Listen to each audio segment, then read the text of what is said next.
have been talking about talking and hanging out and doing something forever.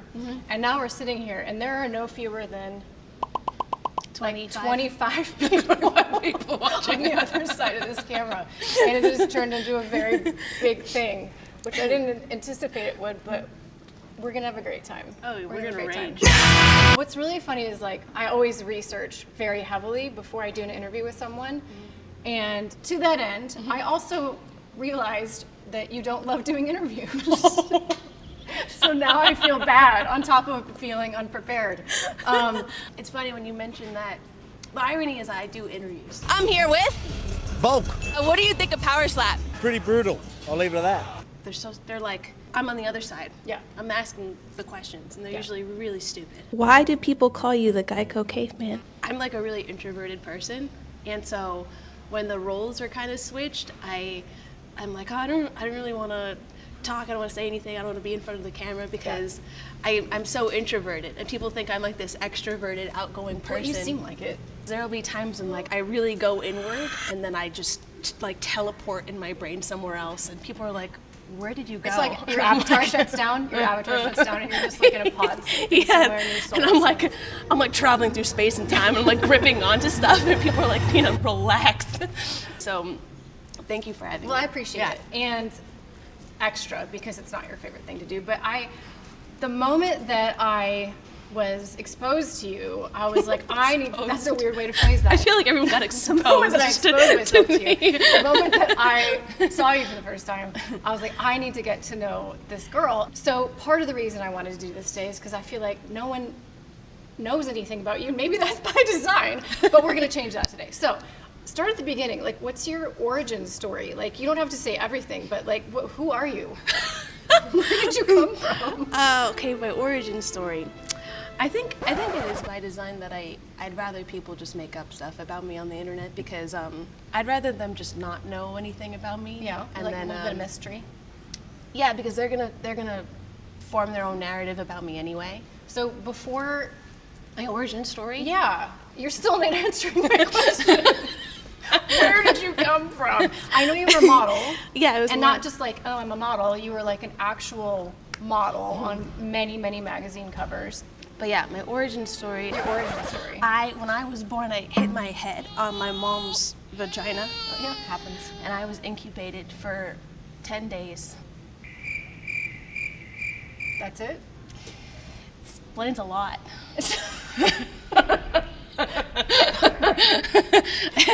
Fast forward to modeling. So that's my origin story. The natural career of someone who was... Yeah. And then my origin story, so I'm from New York, Italian descent, French There's a lot Italian of debate descent. about that too online, by the way. Yeah, because everyone thinks I'm Mexican. I saw that you were Indian. I saw that you were Mexican. I saw that you were Arab. Brazilian. We are the world. Dude, I'll do it. I'm all of it. Doesn't matter what I say. I would like to. I don't explain myself. You. So can I share with you something I did? Yeah. That explains why my forehead kept growing. So my DMs were full one day of just like, dude, your forehead is growing. It's like you have a receding hairline. But here's the thing, it was growing. And I couldn't figure it out. And I kept asking my man, I was like, yo, are my eyebrows sinking? Like, are they falling down my face? And he's like, what the are you talking about? And I was like, it's getting bigger by the day. So I was dermaplaning with a razor. Yeah. And I was taking all my peach hair constantly, and I was like, you know what? Let me just do my hairline and make it nice and straight. And for months, I was You tried to tight line yourself? I tried to give myself a fade, or whatever it's called. So I tried to shape up my forehead, and in doing so, every time I went to do it, I was taking more and more hair off. The whole thing. Yeah. I told you, I hit my head You look great. on my mom's vagina. But I might win. But I might win now that you've Well, now I'm on my hair journey. I've been growing, I took my back. weave out, and I'm trying to get my hair right, and I've been taking all my supplements, so I got some baby hairs, but that's why it was getting bigger. Your hairline looks great. Your hairline looks great. Thank you. Okay. Yeah. So, how did you transition from modeling to the content creation stuff? I want to say about 5 years ago, we left New York. So we came out, I was still modeling and stuff, but then maybe a year later, COVID hit, and the entire industry changed. Yeah. you know, our agencies wanted us to post a lot of our work and stuff like that. So, but I was less of a high fashion model, and I was beauty model. I also did editorials here and there, but here and there we would do like some funny videos together and stuff. 'Cause Okay. we just made like really funny videos Yeah. together. We kind of, during COVID, we were kind of like, well, we're home, let's just keep creating stuff. Yeah. That's when we started really diving into social media and seeing what we could sort of pull out of that. And we did. It just turned into like a full-time thing for me. I had a really great career with modeling, but I want to say it feels not very satiating, and I just didn't like promoting myself. Yeah.